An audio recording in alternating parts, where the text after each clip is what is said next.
het al baie dinge gehoor.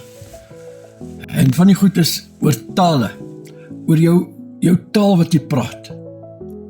Wat is die besonderheid van 'n taal? Hier praat ek woorde, jy verstaan het, jy sien prentjies, as ek sê hond, dan sien jy hond. Dit is gelink met jou verstand, met jou hart. Jy het dinge gehoor van, you can create your own future. What you say is what you get. What you say is what you get. There's power in what you say. The power of positive thinking, positive confession. Words, the creative power of words. En sulke goed. Jy het al hierdie goed gehoor. Jy kan kreatief wees. Hoor hier so, kom ons bid. Vader, ons dankie dat U met ons praat in die naam van Jesus. Dat U vir ons wys wat het ons in ons hand en dat ons dit kan gebruik. Dankie Vader in Jesus naam. Amen. Het jy al gewonder hoekom God Abraham se naam verander het na Abraham? Ja, bloot oppervlakkig kan ou sê Abraham beteken vader van baie nasies. Maar hoekom? Abraham het geglo en dit is hom tot geregtigheid gereken. Daarom gaan hy gaan na die berg toe en hy vat hout saam. En hy gaan om sy seun te offer. Maar hy sê, ons gaan soontoe en ons kom terug. Hy het geweet, God het gesê, dat hierdie seun, uit hom uit, gaan hele nasie ontstaan. Hele nasie. Hierdie seun gaan nie dood wees nie. Na ek berg toe gegaan het, gaan hy nie dood wees nie. God het mag om hom uit die dode op te wek, maar dood gaan hy nie wees nie. Lewe gaan kom. Abraham, kyk na die sterre. So gaan jou nageslag wees. En hy glo dit. En dit is hom tot geregtigheid gereken. Wat het die naamverandering daarmee te doen? 'n Deel daarvan verseker, hy hoor die hele tyd, Abraham, vader van baie nasies. Abraham is amper 100 jaar oud. Nog geen kind, nog geen seun nie. Vader van baie nasies. En hy hoor dit. En hy onthou. En hy glo, God sal dit doen. En God doen het. Hy kry kind. En dan is die verhaal van Abraham wat vir Isak gaan offer het. En teruggekom het. Met Isak. Woorde. Mure van Jericho val. Mure val. Hulle loop om die stad. God sê, julle praat nie. Julle bly stil. Dink net wat 'n verskriklike gedagtes deur hulle gegaan het, terwyl hulle om hy verskriklike mure geloop het. Seker gedink, hierdie mure kan nie val nie. Ons kan nie ingaan nie. Hulle loop weer om. Ons kan nie ingaan nie, kyk net nie. Ons is min.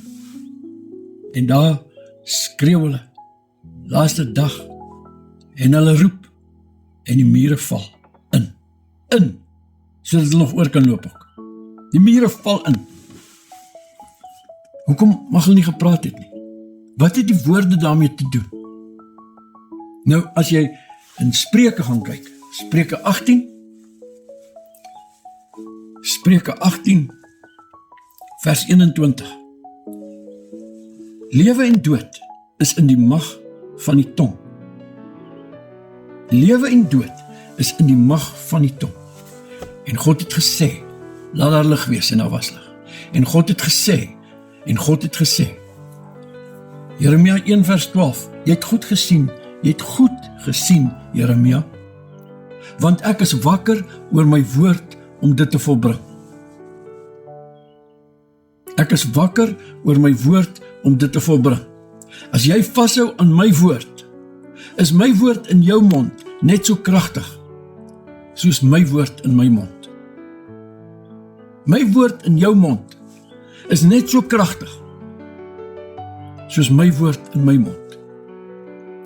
As jy God se woord op jou lippe neem, is daai woord, geïnspireerd deur die Heilige Gees, is net soos asof God dit spreek. Dis hoekom jy kan duiwels uitdryf in die naam van Jesus. kragtig. Jy kan jou hele lewensloop verander, net soos die roer van 'n skip se roete verander. Die klein skroef, daai skroef, as jy hom draai, dan skuif daai hele skip. Die hele groot skip kan jy draai. Jou lewe word bepaal deur wat jy glo, goed of sleg. Die mag van lewe en dood is in jou tong. Daar is 'n skrif in Lukas wat sê, wat die hart van vol is, loop die mond van oor. Wat die hart van vol is, loop die mond van oor. Lukas, God sê dit. Jy sien, in Jakobus 4, sê dat jou tong is soos die roer van 'n skip. Jou tong steek 'n hele veld aan die brande soos 'n vuurhoutjie, soos 'n klein vuurtjie. Jy kan jou lewensloop bepaal. Hoe word jy gered? As jy met jou mond die Here Jesus bely en met jou hart glo dat God hom uit die dode opgewek het, sal jy gered word. Nou, as jy dit nou link, sit dit by Markus 11. Jesus sê, as jy glo in dit wat jy sê, sal jy verkry net wat jy sê. As jy glo in jou hart, sal jy vir hierdie berg sê, hef jy op en werp jou in die see. En as jy nie twyfel nie, sal dit gebeur wat jy sê. Dis wat gebeur, as jy Jesus aanroep, word jy gered. Elkeen wat die naam van die Here aanroep, wat is sy naam? Jesus, sal gered word. Romeine 10 vers 9, vers 13.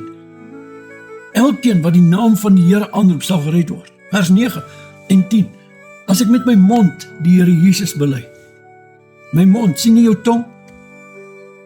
Jy sien, as jy glo met jou hele hart, is dit geoorloof om gedoop te word, daai skrif in Handelinge 8.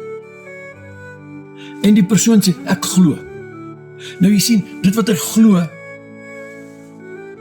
is aan die ketting vas in sy hart, en hy sê dit. Jy weet, as 'n gesegde, ouens sê, the word of God is voice activated.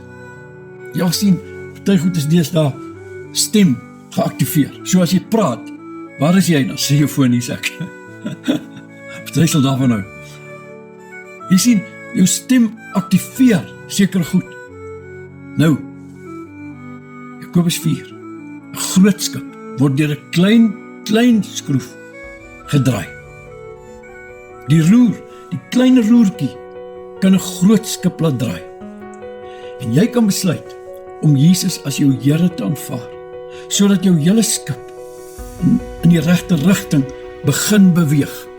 En soos wat hy begin beweeg, maak jy aanpassings, en dis die vernuwing van jou gemoed. Jou gemoed word vernuwe, jy begin beter te glo, reg te glo. Mooi loop, seën vir jou.